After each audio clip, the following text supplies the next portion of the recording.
top of the Premier League table, top of the Champions League table, and a Crystal Palace victory away from the semi-finals of the Carabao Cup.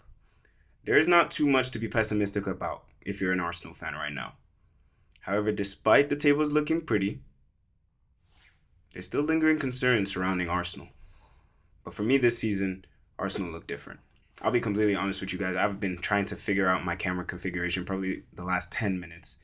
Up and down, left and right, trying to put this camera in the right place, and it just would not stick. But finally we got it, so you guys can see me.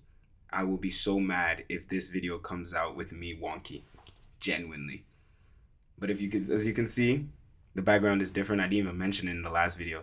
I'm currently home, out of school. Finally. Exams are over. But that's not what we're here to discuss. We're here to talk about Arsenal. And for me with Arsenal, I think I want to talk about the things that are maybe separating the doubters from truly believing in what Arsenal are doing this year. And I think I'll start off personally with the style of play. And this is probably a thing personally to me. I'm not sure if other people resonate with this. If you guys do, let me know down in the comments. But I'm not a fan of Arsenal in terms of the way they play football. Now, this is probably not a controversial take. I don't think Arsenal are this swashbuckling football team. They're not a 17, 18 man City. They're not a 2011 Barcelona. They're not Brazil. But they win football games. For me, Arsenal's peak was the 22-23. When you're talking about style of play, I was moved every single game. Genuinely, I would make time and go out of my way to watch Arsenal play football games. I don't support Arsenal, but I genuinely loved it to the point that I was actively supporting Arsenal in that title race. When they drew 2-2 on Easter against Liverpool, I felt it. I felt it. When they lost 4-1 to Manchester, I felt it. I was there with you, Arsenal fans. The 23-24 season wasn't as swashbuckling, but I felt like that was probably the most complete Arsenal team we've seen. I think that's probably the best Arsenal configuration you've seen under Mikel Arteta in terms of dynamism going forward, X factor from players, as well as being defensively resolute. And then last year you had an Arsenal team who kind of resorted to the fundamentals of the sport with injuries and kind of just falling away in the title race. I think Arsenal kind of just made themselves harder to beat, especially going into the Champions League where they probably felt like they were coming up against better teams such as Real Madrid, Paris Saint-Germain. They just needed to be resolute and hard to beat and kind of grind out those victories. But that is definitely one thing that I think if somebody was to say, this is why I think Arsenal might not go all the way, that might be one of it. Because you look at the players within the squad, there's not that much X factor in that team.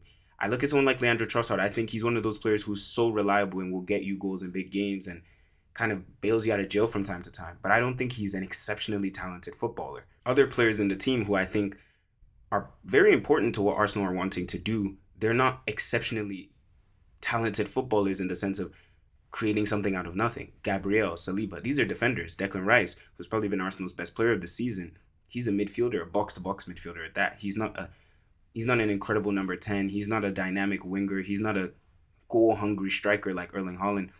Arsenal don't really have that.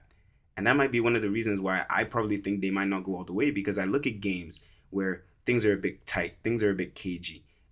And Arsenal kind of struggle to break those teams down because they don't have that player who kind of just says, give me the ball and I'll do it by myself.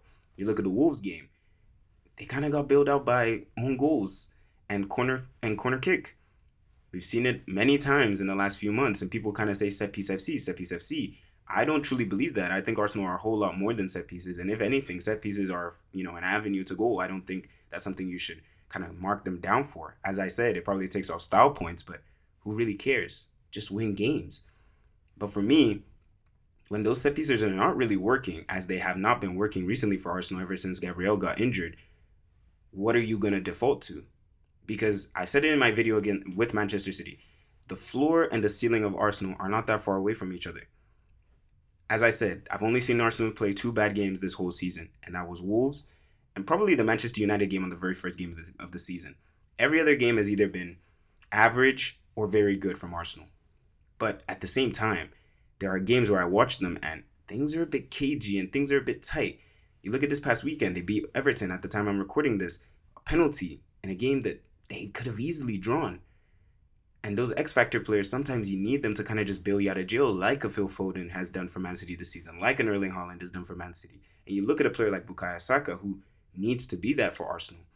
And for me, Bukayo Saka is I think for me, he's the embodiment of what this Arsenal team is, in the sense that they're definitely a great side. They're an efficient side, and they will win games because they're a good team, very well set up. But I feel like in those tight margins, in those key moments, in those moments where you need a little bit of X factor. Now, in 38 games, I think Arsenal can definitely run away with the league because I think they're just the most consistent side in the league. But I think in certain games, when you're coming up against the Manchester City, that, in my opinion, I think when Arsenal go to the Etihad later this season, they have to go and try and win that game. They have to. I don't believe in this idea that Arsenal should be going to their rival stadiums and playing for a draw. I don't subscribe to that notion. And for me, a player who needs to come out and show himself in that game is Bukayo Saka. We've seen Martin Odegaard. We thought that he would be that sort of player. I think in recent times you've seen he is probably not that sort of player. Eberechi Eze, they brought him in to be that sort of player. He has not really hit the ground running this season. Victor Gyökeres, likewise, he's been a good supplemental piece, but he hasn't been that player who can perhaps win games on his own or kind of, drag the team along to a victory that perhaps they didn't deserve. And maybe you don't need that with Arsenal because the collective is doing the job that maybe in other teams an individual would ultimately do. But I look like a player at Bukayo Saka, for example. And as I said, for me, he's the embodiment of this Arsenal team where he's so efficient, he gets things done. He's obviously a good player. Likewise, Arsenal are a great team. But sometimes I look at him and I feel as though you're missing something. There's something in your game that I'm not fully satisfied with. Of course, as I said it, he's definitely one of the best players in the world. You could argue he's probably top 3 right wingers in the world, maybe 4th for those who prefer Elise. For me, I would have it Yamal, Salah, Saka, or Elise. Depends on what you prefer. But I feel like for a player who is getting to the prime of his career, has been playing at this elite level for, it's going on 5 years now? 5, 6 years now? I feel like he's still missing that little bit of, I don't know what it is. I genuinely don't know what it is. And I feel it's just a feeling thing. And ultimately, sometimes in football, that's all it comes down to. It's really just how you feel about a player. And sometimes with Bukayo Saka, when I watch him, I don't feel anything. I feel like sometimes in certain games where you watch a Manchester City or you watch a Barcelona or you watch a Real Madrid or a Bayern Munich, maybe not Bayern Munich as much, but yes, even Bayern Munich with like a Michael Olise or Real Madrid with a Mbappe or a Barcelona with Rafinha or Yamal, it's like there's that X factor where this player genuinely won us this game on his own. And I'm talking big games. I'm not talking about, of course, every game in a league title is important, but I'm talking the big games, the Liverpools, the Man Cities, the Chelseas. I just don't see anybody at Arsenal consistently notching those sort of performances. And Bukayo Saka, for me, sometimes I'm left a little bit underwhelmed. Because I feel as though a player of this stature in the club should be giving you higher performances more consistently. But sometimes I leave games watching and I think, did Bukayo Saka even play? Did Bukayo Saka do as much as he could have done in that game? Now, as I said, I'm not saying this to criticize Bukayo Saka. I think he's a fantastic player. And if anything, this is probably a compliment because I think not only is he great now, I think he could be even better. But I look at someone like Lamine Yamal. I look at someone like Michael Olise. I don't think, for as long as Bukayo Saka has been playing at the elite level, I don't think Bukayo Saka should be compared to Michael Olise. But yet that is a comparison that people continue to make. And there's a reason for that. There is a reason for that. Lamine Yamal, for example, we can call him a generational talent all we want. But the fact that people can wholeheartedly stand up and say that Lamine Yamal is a better player than Bukayo Saka, for me, that sits wrong with me.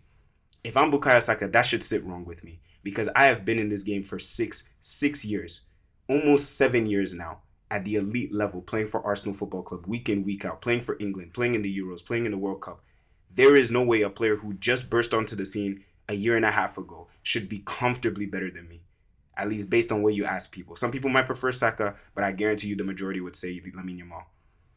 Even with Mohamed Salah, he's getting to the latter stages of his career. Last season, maybe not now, but last season, if you were to ask people, Mohamed Salah or Bukayo Saka, you would not have as much of a majority going for Yamal as if you asked them compared to Saka.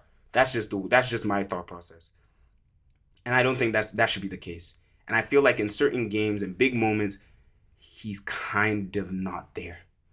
He's not really there. I feel like his presence, I don't leave games watching Arsenal thinking, wow, Bukayo Saka. And that's the way I think Arsenal as a whole are. I think it's more of they won. They beat the opposition. I didn't watch the game and go, wow, what a performance from Arsenal. That was brilliant.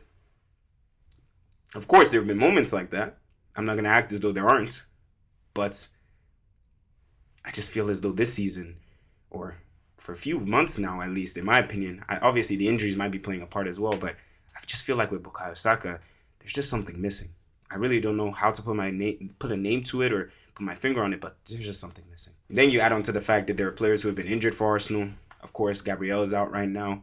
Kai Havertz has been out the whole season. Gabriel Jesus is just returning from injury. Gyökeres has had some time out. Arsenal have had injuries, and yet they've still been able to chug along and consistently pick up points and, keep a distance from the opposition and keep a distance from the chasing pack. And that's why I say Arsenal this season look different. At the start of the season, we all recognized the squad depth of Arsenal. And for me, I think that's the most important thing about Arsenal this year, the squad depth. And we talked about it with Bukayo Saka just then. Sometimes I feel like he's not really having an imprint on games. And it shows in the fact that nowadays, is it ridiculous that Bukayo Saka gets subbed off? And I know some people will say that that's a positive, that you can take off your best player and, or your best player, quote unquote, best player, and the team doesn't really, it doesn't really miss a step. But I also feel like that's a negative on Bukayo Saka. I feel like if you are the quote unquote best player on the team, you should never be getting subbed off. If your team is searching a goal, searching a result, you should never be getting subbed off. Never, ever, ever should be getting subbed off. But with Arsenal, they have so many quality players that Mikel Arteta probably feels like Bukayo Saka doesn't need to play every minute of every game. And that's definitely a positive for me, in my opinion. I also believe that this team, they are just so hard to beat. Of course, they've lost 2 games this season. They lost to Aston Villa and they lost to Liverpool. We saw it against Aston Villa. It took the final kick of the game. We saw it against Liverpool. It literally took a Szoboszlai screamer for Arsenal to lose. This team is incredibly difficult to beat. And that defense, look, many people were saying that they might break the Chelsea record. People need to stop talking about that record, about, maybe a team. We need to stop it. That record is never going to be broken. And I think another positive of this Arsenal team, as I said before, which I kind of said was a negative, but I think ultimately is a positive. They win games irrespective of how they play. Play well, they win. Play badly, they win. Struggling to break down the opposition, they win. They get a draw. They pick up points. They leave with something. It seems like every single game Arsenal play, they leave with something. They either control the game, they suffocate you, they press, they create chance upon chance, and they win the game comfortably, or they grind out a result like they did against Everton at the Hill Dickinsons. Give us a penalty, Gyökeres slaughtered away, let's go home with the 3 points. And for me, ultimately, that is all Arsenal need to do this year. Forget the flamboyant style of play, forget the beautiful goals, the Puskas Awards. We got that. Arsene Wenger did that for you. You guys had that. I think it's gotten to that point with Arsenal. Just win. I speak with my Arsenal friend all the time, and he genuinely tells me, because I always tell him, this team doesn't move me. I'm not excited by this team. And he always tells me the same thing. I don't care. I just want to win. And I don't blame him. Honestly, I do not blame him. At this point, they just need to win. And I think the most important thing for Arsenal is managing their emotions. Because you've got a team like Manchester City chasing you. A team in Manchester City who, in my opinion, is not as good as Arsenal, at least in a long, long season. Maybe in a one-off game against Pep Guardiola, you can lose that game. But I think in 38 games, when you're playing against everyone in the league, home and away, I don't think Manchester City have the stamina. I could be wrong. But I don't think they have the stamina to compete with an Arsenal. But at the same time, I said in the Man City video, the only thing that might kill Arsenal in winning the league is themselves. Because it feels as though every single time Arsenal don't play well, every single time Arsenal lose a game, every single time Arsenal drop points, there is mass media coverage surrounding it. And we can blame this on the pundits. We can blame this even on people like me as a content creator. We can blame this on the Arsenal fans themselves. But it feels as though every time things are not going perfectly smoothly for Arsenal, everything goes out the window. Every bit of common sense goes out. Every bit of credit that the team, the manager has gained is all out the window. A few weeks ago, Arsenal was seen as the best team in world football. Now, all of a sudden, people are questioning, does the attack work? Jesus should come in. We can't wait for Kai Havertz. Does the midfield actually function? Just calm down. Ultimately, that's all Arsenal need to do. The fans, the management, the media, they all need to calm down. And I think those players themselves are calm. Because, as I said it before, I watched that game against Everton, And I did not enjoy the game. But who cares? It is December. Win your games.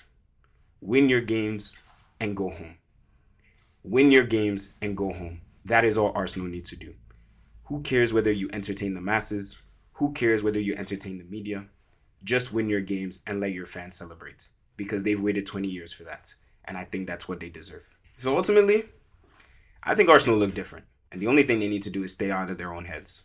The club, the players, the manager, the pundits, they just need to stay out of their own heads. Because the minute you start looking into yourself, the minute you start questioning, the minute you start feeling nervous, the minute you start second guessing yourself, Manchester City will pounce. And once Manchester City go top of the league, wrap up the whole season. Lock off the whole season. Say thank you very much. Focus on the Champions League. So of course, let me know what you guys think in the comment section down below. Do you agree with my sentiment that I think Arsenal look like a different side this year, whether it be being more defensively resolute, grinding out victories that they don't deserve, and ultimately just being a consistent side? If you disagree, let me know down in the comment section. If you agree, let me know down in the comment section as well. As always, thank you guys so much for watching. Take care of yourselves.